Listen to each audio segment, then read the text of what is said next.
Well, there is a new warning for dog owners tonight. Local veterinarians say cases of kennel cough are on the rise. The illness is a dog version of bronchitis and can cause a real nasty hacking cough. Kennel cough is highly contagious and outbreaks usually happen when dogs, or many of them, are near one another. It comes and goes throughout the course of the year.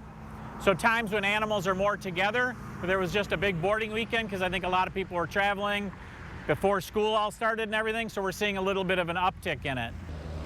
Dr. Kratt says fortunately most dogs can recover on their own, but he recommends that owners get their dogs vaccinated for kennel cough. And also, if you take your dog to a daycare or a boarding facility, you ask that they require vaccinations for all dogs.